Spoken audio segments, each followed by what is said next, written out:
بسم اللہ الرحمن الرحیم۔ دوست اور دشمن۔ برہمناباد سے 1 کوس کے فاصلے پر جے رام کو اپنا قافلہ دکھائی دیا۔ اس نے داسو کے ساتھ قافلے میں شریک ہونا خلاف مصلحت سمجھتے ہوئے اپنا راستہ تبدیل کر دیا اور دوسرے دروازے سے شہر میں داخل ہوا۔ برہمناباد میں نرائن داس نامی ایک نوجوان اس کا پرانا دوست تھا۔ جے رام نے داسو کو اس کے گھر ٹھہرا کر شاہی مہمان خانے کا رخ کیا۔ تھوڑی دیر بعد پرتاپ رائے سپاہیوں اور قیدیوں سمیت وہاں پہنچ گیا۔ اس نے جے رام کو دیکھتے ہی کہا، مجھ سے تم نے شکار کا بہانہ کیوں کیا؟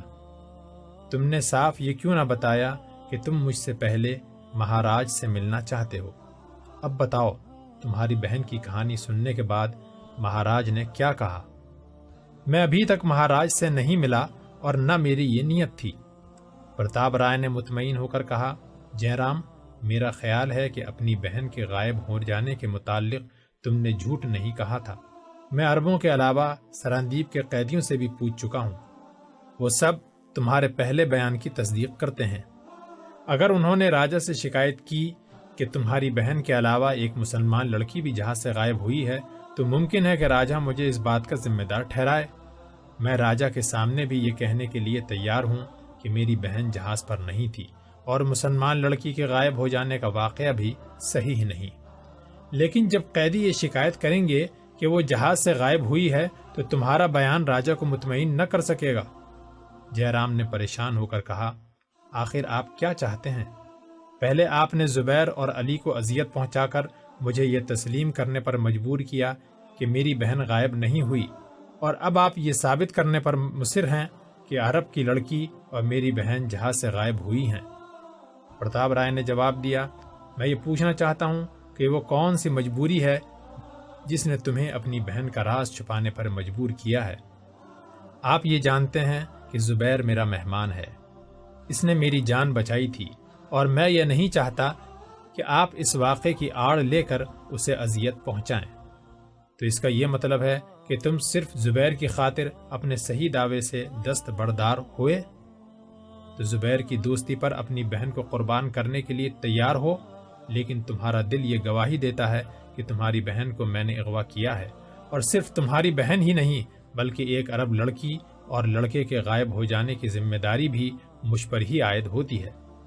جے رام نے جواب دیا، نہیں، مجھے آپ کے متعلق جو غلط فہمی تھی وہ دور ہو چکی ہے۔ کب؟ جے رام نے اچانک محسوس کیا کہ پرتاپ رائے اس کے لیے پھر ایک پھندا تیار کر رہا ہے۔ اس نے چونک کر کہا، آخر ان باتوں سے آپ کا مطلب ہے کہ میں آپ سے وعدہ کر چکا ہوں کہ میں راجا کے سامنے اپنی بہن کا ذکر نہیں کروں گا؟ پرتاپ رائے نے سرد مہری سے کہا، تم جو کچھ خود نہیں کہنا چاہتے وہ عربوں کی زبان سے کہلواؤ گے۔ اس سے میرے لیے کوئی فرق نہیں پڑے گا۔ پہلے جس راز کو تم ظاہر کرنا چاہتے تھے میں اسے چھپانا چاہتا تھا، اب جس راز کو تم چھپانا چاہتے ہو اسے میں ظاہر کرنے پر مجبور ہوں۔ میرے متعلق اگر تمہاری غلط فہمی دور ہوئی ہے تو اس کی کوئی وجہ ہے، اور میں وہ وجہ معلوم کرنا چاہتا ہوں۔ میں یہ ماننے کے لیے تیار نہیں کہ تم ایک عرب کے لیے اتنی بڑی قربانی دے سکتے ہو۔ کوئی عقل مند آدمی یہ ماننے کے لیے تیار نہ ہوگا۔ تو تمہارا یہ مطلب ہے کہ میں نے خود اپنی بہن کو کہیں غائب کر دیا ہے؟ تمہاری بہن کا مسئلہ میرے لیے کوئی اہمیت نہیں رکھتا، لیکن عرب لڑکی کا سراغ لگانے کی ذمہ داری مجھ پر عائد ہوتی ہے۔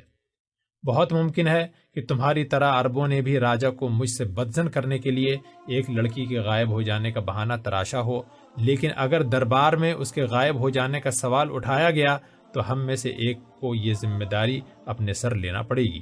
جے رام نے کچھ دیر سوچنے کے بعد کہا، جس طرح میں نے آپ سے انتقام لینے کے لیے اپنی بہن کے غائب ہو جانے کا جھوٹا افسانہ تراشا تھا، اسی طرح انہوں نے مجھے آپ کا شریک کار سمجھ کر محض انتقام لینے کے لیے یہ بہانہ تلاش کیا ہے۔ میں زبیر کو سمجھاتا ہوں اور مجھے امید ہے کہ وہ میرے کہنے پر راجا کے سامنے جھوٹی شکایت نہیں کرے گا۔ پرتاپ رائے نے بے رخی سے کہا، تم کسی قیدی سے بات چیت نہیں کر سکتے۔ میں نے سپاہیوں کو حکم دیا ہے کہ راجا کے سامنے پیش ہونے سے پہلے تمہیں اپنے صندوق کھول کر دیکھنے کی بھی اجازت نہیں۔ جے رام کچھ کہنا چاہتا تھا لیکن فوج کے ایک افسر نے آ کر پرتاپ رائے کو اطلاع دی کہ مہاراج آپ کو یاد فرماتے ہیں۔ جے رام نے پرتاپ رائے کے ساتھ جانا چاہا، لیکن اس نے کہا، مہاراج نے مجھے یاد فرمایا ہے، تمہیں نہیں۔ تم اطمینان سے بیٹھے رہو، جب تمہیں بلایا جائے گا میں تمہارا راستہ نہیں روکوں گا۔ پرتاپ رائے جہاز سے لوٹا ہوا مال اٹھوا کر چلا گیا اور جے رام پریشانی کی حالت میں ادھر ادھر ٹہلنے لگا۔ زبیر باقی قیدیوں کے ساتھ ہی ایک کمرے میں بیٹھا ہوا تھا۔ اس نے ٹہلتے ٹہلتے اندر جھانک کر دیکھا، لیکن پہرے دار نے اسے ایک طرف ڈھکیلتے ہوئے دروازہ بند کر دیا۔ جے رام سے ایک معمولی پہرے دار کا یہ سلوک دیکھ کر زبیر اور اس کے دوسرے ساتھیوں کو یقین ہونے لگا کہ وہ ان کے ساتھ ایک ہی کشتی میں سوار ہے۔ غروب آفتاب سے کچھ دیر پہلے راجہ کے ایک سپاہی نے جے رام کو اطلاع دی کہ مہاراج آپ کو بلاتے ہیں۔ جے رام کاٹھیا وار کے راجہ کے تحائف کا صندوق اٹھا کر راجہ کے محل میں پہنچا۔ پہرے دار اسے محل کے ایک کمرے میں لے گئے۔ راجہ داہر سنگھ مرمر کے چبوترے کے اوپر سونے کی کرسی پر بیٹھا ہوا تھا۔ پرتاپ رائے کے علاوہ دیبل کا حاکم اعلیٰ اور سیناپتی ادھے سنگھ اور اس کا نوجوان بیٹا بھیم سنگھ، جو ارور سے راجہ کے ساتھ آئے تھے، اس کے سامنے کھڑے تھے۔ جے رام نے راجہ کو 3 بار جھک کر پرنام کیا اور ہاتھ باندھ کر کھڑا ہو گیا۔ 2 سپاہیوں نے آبنوس کا صندوق راجہ کے سامنے لا کر رکھ دیا۔ جے رام نے راجہ کے حکم سے صندوق کھولا۔ راجہ نے جواہرات پر ایک سرسری نگاہ ڈالی، پھر پرتاپ رائے کی طرف دیکھا اور جے رام سے سوال کیا، ہم نے سنا ہے کہ تم عربوں کی حمایت کرنا چاہتے ہو۔ تم نے ہمارے متعلق یہ بھی کہا ہے کہ ہم عربوں کا مقابلہ نہیں کر سکتے، اور تم نے ہمارے وفادار پرتاپ رائے پر تہمت لگانے کے لیے ایک لڑکی اور اپنی بہن کو کہیں چھپا دیا ہے۔ جے رام نے جواب دیا، انداتا، مجھے یہ یقین نہ تھا کہ پرتاپ رائے نے آپ کے حکم سے ان کے جہازوں کو لوٹا ہے۔ ان کا دیبل میں ٹھہرنے کا ارادہ نہ تھا۔ انہوں نے مجھے راستے میں بحری ڈاکوؤں سے چھڑایا تھا۔ دیبل میں انہیں اپنے مہمان بنا کر لایا تھا، اور اپنے مہمانوں کی رکشا ایک راجپوت کا دھرم ہے۔ عرب لڑکی اور اپنے بہن کے متعلق میں اس سے زیادہ کچھ نہیں کہہ سکتا کہ جب جہاز لوٹے جا رہے تھے تو میں ایک کوٹری میں بند تھا۔ تم نے پرتاپ رائے سے یہ کہا تھا کہ تم نے عربوں کو اس کی قید سے چھڑانے کے لیے یہ بہانہ تراشا تھا۔ انداتا، میں اس سے انکار نہیں کرتا، لیکن راجہ نے سخت لہجے میں کہا، ہم کچھ نہیں سننا چاہتے۔ اگر عربوں نے شکایت کی کہ جہاز پر سے ایک لڑکی غائب ہوئی ہے تو تمہیں اس لڑکی کو ہمارے حوالے کرنا پڑے گا۔ مہاراج، اگر عرب مجھ پر یہ شبہ ظاہر کریں کہ لڑکی کو میں نے اغوا کیا ہے تو میں ہر سزا بھگتنے کے لیے تیار ہوں۔ ہم تمہاری چال اچھی طرح سمجھتے ہیں۔ اگر عربوں نے تمہیں قصوروار نہ ٹھہرایا تو اس کا مطلب یہ ہوگا کہ تم نے ان کی مرضی سے لڑکی کو کہیں چھپا رکھا ہے۔ تم جانتے ہو کہ ہمارے پاس ایسے طریقے ہیں جس سے انہیں سچ بولنے پر مجبور کیا جا سکتا ہے۔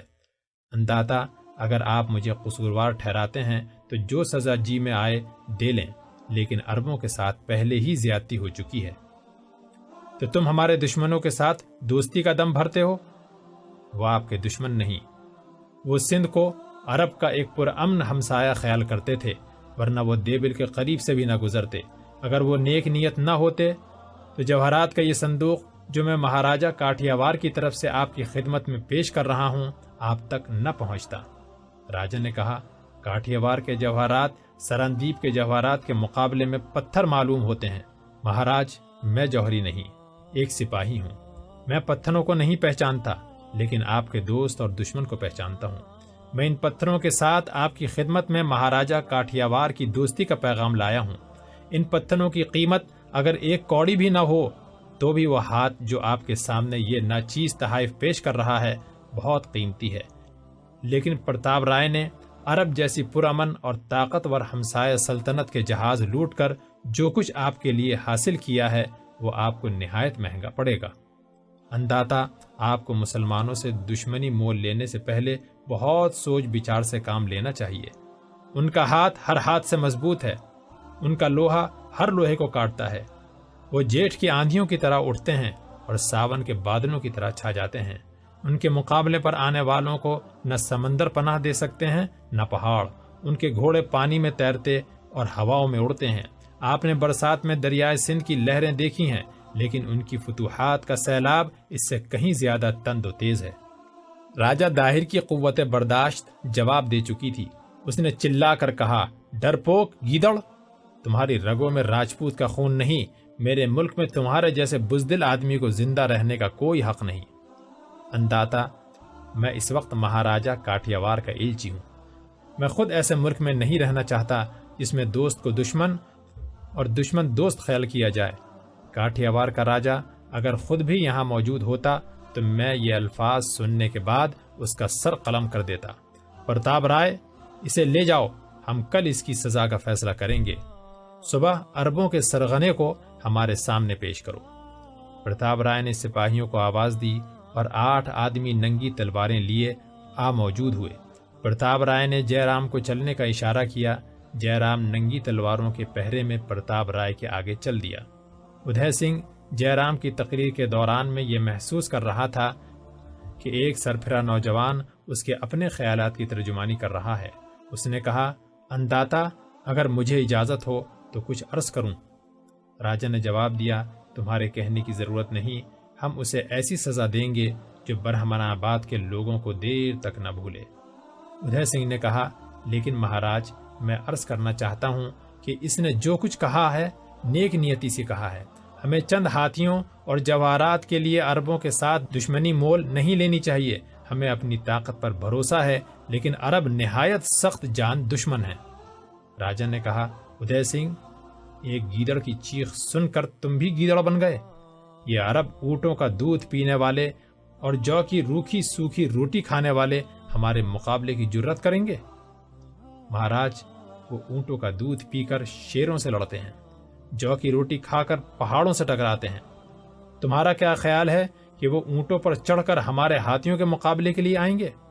انداتا، برا نہ مانیے، ان کے اونٹ ایران کے ہاتھیوں کو شکست دے چکے ہیں۔ راجا نے غصے میں آ کر کہا، ادے سنگھ، مجھے تم سے یہ امید نہ تھی کہ تم عربوں کے متعلق سنی سنائی باتوں سے مروب ہو جاؤ گے۔ ہم عرب کی ساری آبادی سے زیادہ سپاہی میدان میں لا سکتے ہیں۔ راجپوتانہ کے تمام راجا ہمارے اشارے پر گردنیں کٹوانے کے لیے تیار ہوں گے۔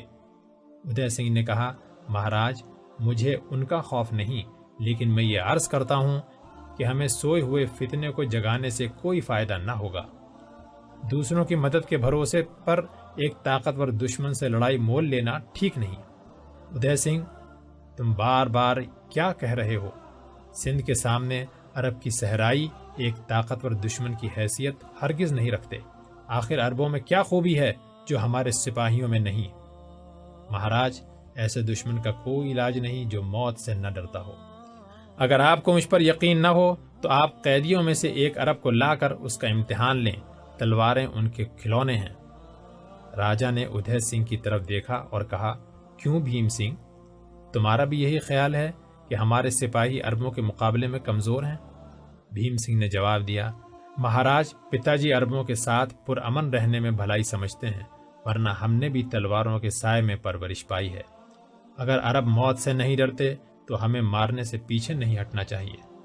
راجا نے کہا، شاباش، دیکھا ادے سنگھ، ہمارا بیٹا تم سے بہادر ہے۔ ادے سنگھ نے جواب دیا، مہاراج کے منہ سے یہ سن کر مجھے خوش ہونا چاہیے، لیکن سیناپتی کے فرائض کا احساس مجھے مجبور کرتا ہے کہ میں مہاراج کے سامنے آنے والے خطرات کو گھٹا کر پیش نہ کروں۔ بھیم سنگھ ابھی بچہ ہے، اس نے عربوں کو لڑتے ہوئے نہیں دیکھا، لیکن میں مکران کی جنگ میں یہ دیکھ چکا ہوں کہ عام عرب سپاہی ہمارے بڑے سے بڑے پہلوان کا مقابلہ کر سکتا ہے۔ مکران پر عربوں نے کل 600 سواروں کے ساتھ حملہ کیا تھا اور راجا کے 4000 سپاہیوں کو تنکوں کی طرح بہا لے گئے تھے۔ جے رام کو آپ دیر سے جانتے ہیں، ہمارے نوجوانوں میں اس سے بڑھ کر تلوار کا دھنی اور کوئی نہیں۔ اگر وہ عربوں سے اس قدر مرعوب ہے تو اس کی وجہ یہ نہیں کہ وہ بزدل یا مہاراج کا نمک حرام ہے، اس کی وجہ صرف یہ ہے کہ وہ عربوں سے بگاڑ کے خطرے کا صحیح اندازہ کر چکا ہے۔ راجا نے تلخ لہجے میں کہا، تم میرے سیناپتی ہو، وزیر نہیں، اور میں ان معاملات میں تمہاری سمجھ سے کام نہیں لینا چاہتا۔ اگر بڑھاپے میں تمہاری ہمت جواب دے چکی ہے تو تمہیں اس عہدے سے سبکدوش کیا جا سکتا ہے، اور تمہیں یہ بھی حق نہیں کہ تم جے رام جیسے سرکش، گستاخ اور بزدل کی سفارش کرو۔ وہ جو کچھ ہمارے سامنے کہہ چکا ہے وہ اسے بڑی سے بڑی سزا دینے کے لیے کافی ہے۔ ادے سنگھ راجا کے تیور دیکھ کر سہم گیا۔ اس نے کہا، مہاراج، میں معافی چاہتا ہوں، آپ کو میرے متعلق غلط فہمی ہوئی ہے۔ میں نے اتنی باتیں کرنے کی جرت اس لیے کی کہ ابھی تک آپ نے عرب کے خلاف اعلان جنگ نہیں کیا۔ اگر آپ اعلان جنگ کر چکے ہوں تو میرا فرض ہے، اور صرف میرا ہی فرض نہیں بلکہ ہر سپاہی کا یہ فرض ہے کہ آپ کی فتح کے لیے اپنی جان قربان کر دے۔ جے رام کی گستاخی کا مجھے افسوس ہے، لیکن میں آپ کو یقین دلاتا ہوں کہ وقت آنے پر وہ بھی ایک وفادار راجپوت ثابت ہوگا۔ اگر آپ عربوں کے ساتھ جنگ کرنے کا فیصلہ کر چکے ہیں تو ہمیں آج ہی تیاری شروع کر دینی چاہیے۔ میں چاہتا ہوں کہ ہم عربوں کو ایسی شکست دیں کہ وہ پھر سر اٹھانے کے قابل نہ ہو سکیں۔ اس مقصد کے لیے ہمیں افواج منظم کرنے کے علاوہ شمالی اور جنوبی ہندوستان کے تمام چھوٹے اور بڑے راجاؤں کا تعاون حاصل کرنا چاہیے۔ وہ سب آپ کا لوہا مانتے ہیں اور آپ کے جھنڈے تلے جمع ہو کر لڑنا اپنے لیے باعث فخر سمجھتے ہیں۔ ہمیں کاٹھیاوار کے راجا کو بھی نظر انداز نہیں کرنا چاہیے۔ اس نے آپ کو تحائف نہیں بھیجے، خراج بھیجا ہے۔ اگر آپ جے رام کا جرم معاف کر دیں تو اس کی مدد سے جنگ میں بھی مہاراجا کاٹھیاوار کا تعاون حاصل کیا جا سکتا ہے۔ راجا نے قدر مطمئن ہو کر کہا، اب تم ایک راجپوت کی طرح بول رہے ہو، لیکن جے رام عربوں کے ساتھ مل چکا ہے۔ اگر اسے معاف بھی کر دیا جائے تو اس بات کا کیا ثبوت کہ وہ ہمارے ساتھ دھوکہ نہیں کرے گا؟ ہاں، میں نے سنا ہے کہ وہ ایک عرب نوجوان کی دوستی کا دم بھرتا ہے۔ اگر وہ اس کے ساتھ لڑنے کے لیے تیار ہو جائے اور اسے تلوار کے مقابلے میں مغلوب کر لے تو میں اسے چھوڑ دوں گا۔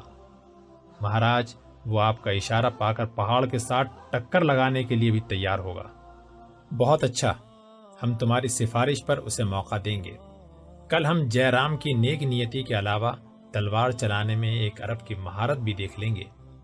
راجا نے اس کے بعد مجلس برخاست کی اور اٹھ کر محل کے دوسرے کمرے میں چلا گیا۔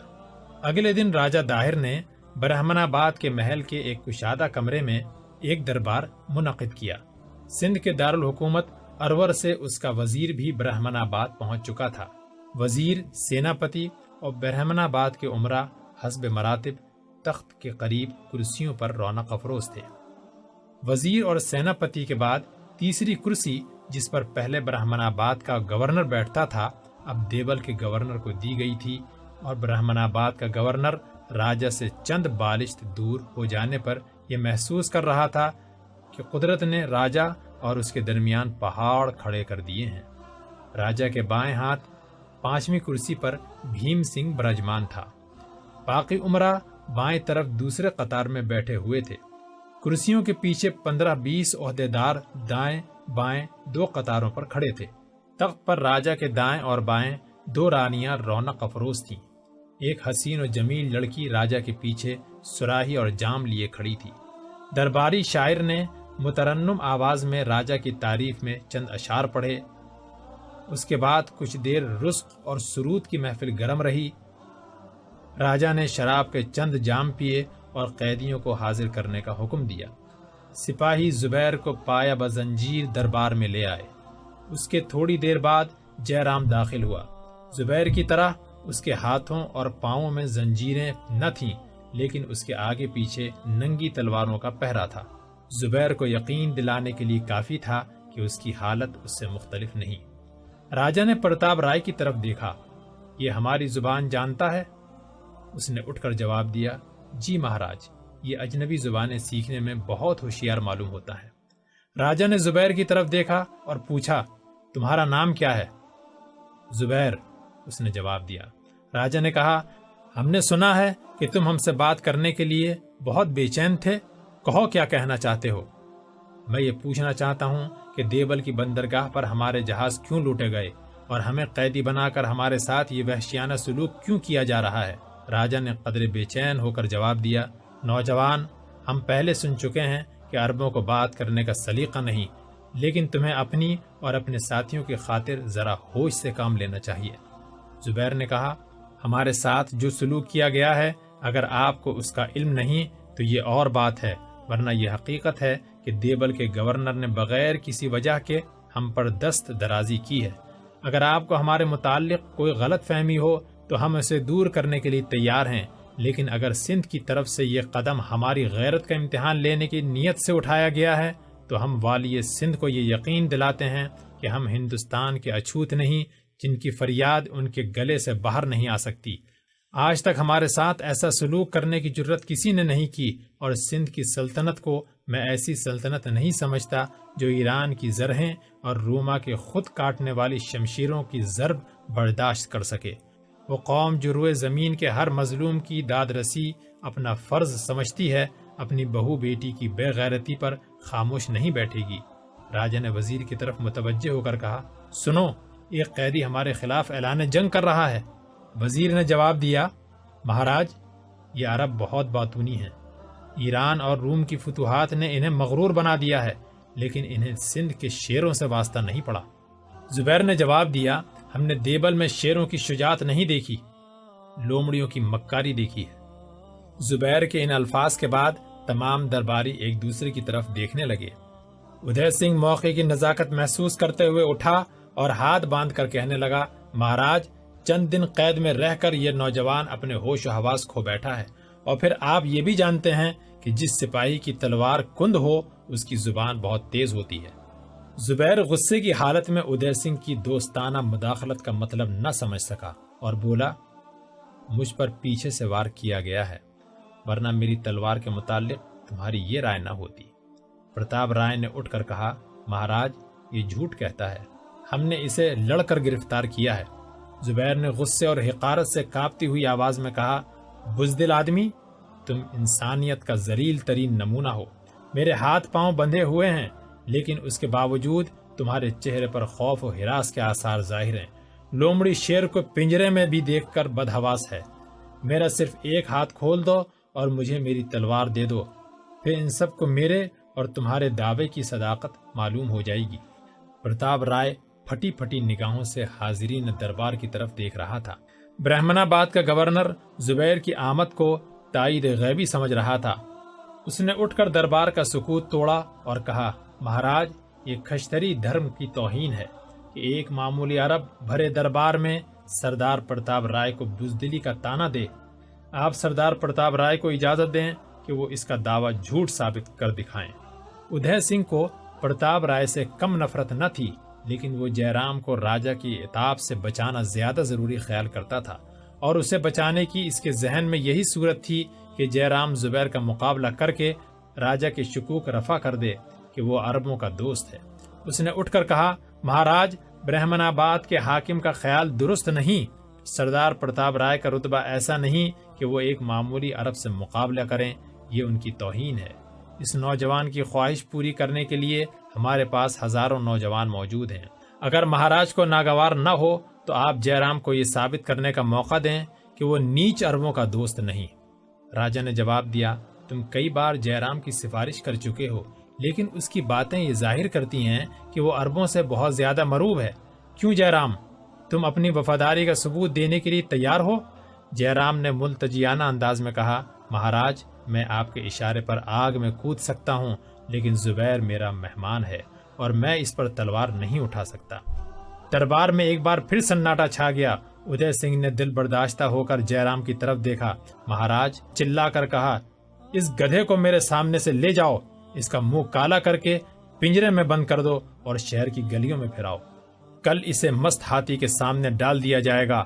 ادے سنگھ، تم نے اس عرب کے سامنے ہمیں شرمسار کیا ہے، اور پرتاپ رائے، تم چپ کیوں بیٹھے ہو؟ تم دیبل میں اسے نیچا دکھا چکے ہو، اب تمہاری تلوار نیام سے باہر کیوں نہیں آتی؟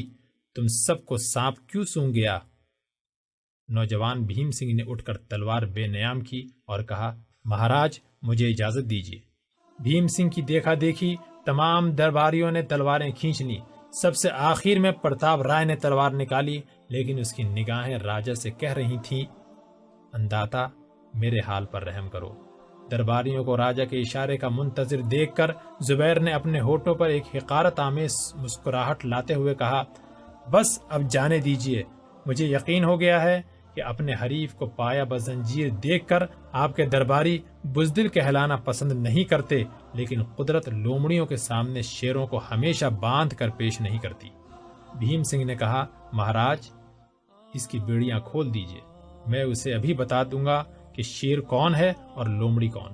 راجہ کے اشارے پر سپاہیوں نے زبیر کی بیڑیاں اتار دی اور اس کے ہاتھ میں ایک تلوار دے دی گئی، لیکن وزیر نے کہا، مہاراج، آپ کے دربار میں مقابلہ ٹھیک نہیں۔ راجا نے جواب دیا، ٹھیک کیوں نہیں؟ اس دربار میں ہمارے سپاہیوں کی بزدلی کا تانا دیا گیا ہے، ہم یہ چاہتے ہیں کہ یہیں اس کا انتقام لیا جائے۔ مہاراج، انتقام اس نوجوان کو لڑنے کا موقع دیے بغیر بھی لیا جا سکتا ہے۔ راجا نے جواب دیا، نہیں، ہم یہ دیکھنا چاہتے ہیں کہ عرب تلوار کس طرح چلاتے ہیں۔ بھیم سنگھ کرسیوں کے درمیان کھلی جگہ میں آ کھڑا ہوا اور اس نے تلوار کے اشارے سے زبیر کو سامنے آنے کی دعوت دی۔ زبیر نے راجا کی طرف دیکھا اور کہا، اس نوجوان کے ساتھ مجھے کوئی دشمنی نہیں، میرا مجرم پرتاپ رائے ہے، آپ اسے قربانی کا بکرا کیوں بناتے ہیں؟ بھیم سنگھ نے کہا، بزدل، تم صرف باتیں کرنا جانتے ہو، اگر ہمت ہے تو سامنے آؤ، اگر تم دوسرے کا بوجھ اٹھانے پر بضد ہو تو تمہاری مرضی۔ یہ کہتے ہوئے زبیر آگے بڑھ کر بھیم سنگھ کے سامنے آ کھڑا ہوا۔ راجا کے حکم سے سپاہی تخت اور کرسیوں کے آگے نصف دائرے میں کھڑے ہو گئے۔ ادے سنگھ نے اٹھ کر کہا، بیٹا، اوچھا وار نہ کرنا، تم ایک خطرناک دشمن کے سامنے کھڑے ہو۔ پتا جی، آپ فکر نہ کریں۔ یہ کہتے ہوئے بھیم سنگھ نے یکے بعد دیگرے 3 وار کر دیے۔ زبیر اس حملے کی غیر متوقع شدت سے 2-3 قدم پیچھے ہٹ گیا اور اہل دربار نے خوشی کا نعرہ بلند کیا۔ زبیر کچھ دیر بھیم سنگھ کے وار روکنے پر اتفاق کرتا رہا۔ تھوڑی دیر بعد تماشائی یہ محسوس کرنے لگے کہ حملہ کرنے والے ہاتھ سے حملہ روکنے والا ہاتھ کہیں زیادہ پھرتیلا ہے۔ ادے سنگھ پھر چلایا، بیٹا، جوش میں نہ آؤ، تلوار کا ٹھنڈا کھلاڑی ہمیشہ خطرناک ہوتا ہے۔ لیکن زبیر کے چہرے کی پرسکون مسکراہٹ نے بھیم سنگھ کو اور زیادہ سیخپا کر دیا اور وہ اندھا دھند وار کرنے لگا۔ اسے آپے سے باہر آتا دیکھ کر زبیر نے یکے بعد دیگرے چند وار کیے اور بھیم سنگھ کو 4 خانہ حملوں نے مدافعت پر مجبور کر دیا۔ کئی دفعہ ایسا ہوا کہ بھیم سنگھ کی تلوار بر وقت مدافعت کے لیے نہ اٹھ سکی، لیکن زبیر کی تلوار اسے گھائل کرنے کے بجائے اس کے جسم کے کسی حصے کو چھونے کے بعد واپس چلی گئی۔ درباری اب یہ محسوس کر رہے تھے کہ وہ جان بوجھ کر بھیم سنگھ کو بچانے کی کوشش کر رہا ہے۔ بھیم سنگھ کو خود بھی اس کی برتری کا احساس ہو چکا تھا، لیکن وہ اعتراف شکست پر موت کو ترجیح دینے کے لیے تیار تھا۔ پرتاپ رائے بھیم سنگھ کے باپ سے پرانی رنجشوں کے باوجود انتہائی خلوص سے بھیم سنگھ کی فتح کی دعائیں کر رہا تھا، لیکن بھیم سنگھ کے بازو ڈھیلے پڑ چکے تھے۔ راجا اور اہل دربار کے چہروں پر مایوسی چھا رہی تھی۔ ادے سنگھ نے کہا، مہاراج، بھیم سنگھ اپنی جان دے دے گا لیکن پیچھے نہیں ہٹے گا، آپ اس کی جان بچا سکتے ہیں۔ بڑی رانی نے ادے سنگھ کی سفارش کی، لیکن چھوٹی رانی نے کہا، مہاراج، سپاہیوں کو بھیم سنگھ کی مدد کا حکم دینا انصاف نہیں۔ اپنے بیٹے کے لیے ادے سنگھ کے بیٹے نے جوش مارا ہے، لیکن جب وہ پردیسی 2 قدم پیچھے ہٹا تھا اس پر کسی کو رحم نہ آیا۔ اگر آپ بچانا چاہتے ہیں تو دونوں کی جان بچائیے۔ راجا تذبذب کی حالت میں کوئی فیصلہ نہ کر سکا۔ اچانک زبیر پے در پے چند سخت وار کرنے کے بعد بھیم سنگھ کو چاروں طرف سے ڈھکیل کر اس کی خالی کرسی کے سامنے لے آیا۔ سپاہی جو ننگی تلواریں لیے قطار میں کھڑے تھے ادھر ادھر سمٹ گئے۔ بھیم سنگھ لڑکھڑاتا ہوا پیٹھ کے بل کرسی پر گر پڑا۔ اس نے اٹھنے کی کوشش کی، لیکن زبیر نے اس کے سینے پر تلوار کی نوک رکھتے ہوئے کہا، تم اگر چند سال اور زندہ رہو تو ایک اچھے خاصے سپاہی بن سکتے ہو، لیکن سر دست تمہاری جگہ یہ کرسی ہے۔ بھیم سنگھ کے ہاتھوں سے تلوار چھوٹ گئی اور وہ غصے اور ندامت کی حالت میں اپنے ہونٹ کاٹ رہا تھا۔ راجا نے سپاہیوں کی طرف اشارہ کیا، لیکن ان کی تلواریں بلند ہونے سے پہلے زبیر بھیم سنگھ کی کرسی کے اوپر سے کود کر پرتاپ رائے کے پیچھے جا کھڑا ہوا، اور بیشتر اس کے کہ پرتاپ رائے اپنی بدحواسی پر قابو پاتا، زبیر نے اپنے تلوار کی نوک اس کی پیٹھ پر رکھتے ہوئے راجا سے کہا، اپنے سپاہیوں کو وہیں کھڑا رہنے کا حکم دیجیے، ورنہ میری تلوار اس موذی کے سینے کو پار کر جائے گی۔ راجا کے اشارے پر سپاہی پیچھے ہٹ گئے تو زبیر نے پھر راجا کی طرف دیکھتے ہوئے کہا، بے وقوفوں کے بادشاہ، مجھے تم سے نیک سلوک کی توقع نہیں، لیکن میں تمہیں بتانا چاہتا ہوں کہ جن صلح کاروں نے تمہیں عرب کے ساتھ لڑائی مول لینے کا مشورہ دیا ہے وہ تمہارے دوست نہیں۔ جن لوگوں پر تمہیں بھروسہ ہے وہ سب دیوبل کے حاکم کے دل و دماغ رکھتے ہیں۔ اس کی طرف دیکھو، یہ وہ بہادر ہے جو کرسی پر بیٹھا ہوا بید مجنو کی طرح کانپ رہا ہے۔ اب میں تمہارے سامنے اس شخص سے چند سوالات کرتا ہوں۔ کیوں پرتاپ رائے، تم نے مجھے لڑ کر گرفتار کیا تھا یا دوستی کے فریب دے کر جہاز سے بلایا تھا؟ جواب دو، خاموش کیوں ہو؟ اگر تم نے جھوٹ بولا تو یاد رکھو ان سپاہیوں کی حفاظت سے تم نہیں بچ سکتے۔ بولو، یہ کہتے ہوئے زبیر نے تلوار کو آہستہ سے جنبش دی اور اس نے کانپتی ہوئی آواز میں کہا، میں نے تمہیں جہاز پر سے بلایا تھا، لیکن مہاراج کا یہی حکم تھا کہ تمہیں ہر قیمت پر گرفتار کیا جائے۔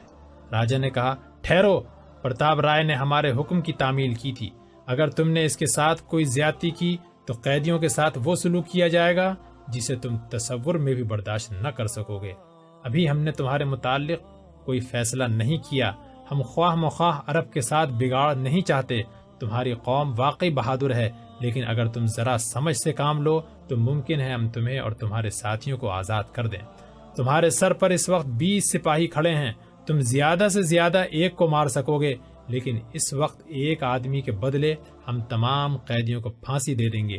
اگر اپنے ساتھیوں کی خیر چاہتے ہو تو تلوار پھینک دو۔ زبیر نے کہا، مجھے تم میں سے کسی پر اعتبار نہیں، لیکن میں تمہیں اپنا نفع اور نقصان سوچنے کا آخری موقع دیتا ہوں۔ یاد رکھو، اگر تم نے میرے ساتھیوں کے ساتھ بدسلوکی کی تو وہ دن دور نہیں جب تمہارے ہر سپاہی کے سر پر میرے جیسے سر پھروں کی تلواریں چمک رہی ہوں گی۔ تمہیں اگر جواہرات اور ہاتھیوں کا لالچ ہے تو میں ان کا مطالبہ نہیں کرتا، میں صرف یہ درخواست کرتا ہوں کہ تم مجھے اور میرے ساتھیوں کو رہا کر دو، خالد اور اس کی بہن کو ہمارے حوالے کر دو۔ راجا نے جواب دیا، جب تک تم تلوار نہیں پھینکتے ہم تمہاری کسی درخواست پر غور کرنے کے لیے تیار نہیں۔ زبیر کو راجا کے متعلق کوئی خوش فہمی نہ تھی، اگر اسے اپنے ساتھیوں کا خیال نہ آتا تو وہ یقیناً اپنے آپ کو راجا کے رحم و کرم پر چھوڑنے کے بجائے بہادرانہ موت کو ترجیح دیتا، لیکن بیوہ عورتوں اور یتیم بچوں کے عبرتناک انجام کے تصور نے اس کا جوش ٹھنڈا کر دیا۔ اسے ناہید کا خیال آیا، اس کے جسم پر کپ کپی طاری ہو گئی۔ مختلف خیالات کے گرداب میں راجا کے حوصلہ افزا کلمات اس کے لیے تنکوں کا سہارا ثابت ہوئے اور اس نے اپنی تلوار تخت کے سامنے پھینک دی۔ راجا نے اطمینان کا سانس لیا۔ پرتاپ رائے کی حالت اس شخص سے مختلف نہ تھی جو بھیانک سپنا دیکھنے کے بعد نیند سے بیدار ہوا ہو۔ بڑی رانی نے راجا کے دائیں کان میں کچھ کہا، مہاراج، ایسے لوگوں سے دشمنی مول لینا ٹھیک نہیں۔ راجا نے اشارے سے وزیر کو اپنے پاس بلایا اور آہستہ سے پوچھا، تمہارا کیا خیال ہے؟ اس نے جواب دیا، مہاراج مجھ سے بہتر سوچ سکتے ہیں۔ راجا نے کہا، اگر میں اسے چھوڑ دوں تو یہ سردار اور میری رعایا مجھے بزدل تو خیال نہ کریں گے؟ مہاراج، چاند پر تھوکنے سے اپنے منہ پر چھینٹے پڑتے ہیں۔ آپ اپنی رعایا کی نظر میں ایک دیوتا ہیں، لیکن اب ان قیدیوں کو چھوڑنا مصلحت کے خلاف ہے۔ عربوں کو یہ جرت نہیں ہو سکتی کہ وہ سندھ پر حملہ کریں، لیکن ان لوگوں کو اگر ان کے ملک میں واپس بھیج دیا گیا تو یہ تمام عرب میں ہمارے خلاف آگ کا طوفان کھڑا کر دیں گے۔ اگر آپ عربوں کے ساتھ جنگ کر کے مکران کے علاقہ حاصل کرنے کا ارادہ بدل چکے ہیں تو بہتر یہی ہے کہ ان سب کو آزاد کرنے کے بجائے موت کے گھاٹ اتار دیا جائے، تاکہ عربوں کے پاس اس بات کا کوئی ثبوت نہ ہو کہ ہم نے دیول سے ان کے جہاز لوٹے ہیں۔ اس سے پہلے ہم ابو الحسن کے معاملے میں مکران کے گورنر کو ٹال چکے ہیں، اب بھی اگر کوئی ان کا پتہ پوچھنے آیا تو اس کی تسلی کر دی جائے گی۔ راجا نے کہا، تم کو کس نے بتایا کہ ہم مکران کو فتح کرنے کا ارادہ بدل چکے ہیں؟ وزیر نے جواب دیا، مہاراج، اگر آپ کا ارادہ نہیں بدلا تو پھر ان لوگوں کے متعلق سوچنے کی ضرورت نہیں۔ میرے خیال میں اس کی کم سے کم سزا یہ ہو سکتی ہے کہ شہر کے کسی چوراہے میں پھانسی دے دی جائے، تاکہ ہمارے لوگوں کو معلوم ہو جائے کہ عرب عام انسانوں سے مختلف نہیں۔ راجا نے کہا، میرا بھی یہی خیال ہے، لیکن جہاز سے ایک عرب لڑکا اور لڑکی غائب ہو چکے ہیں۔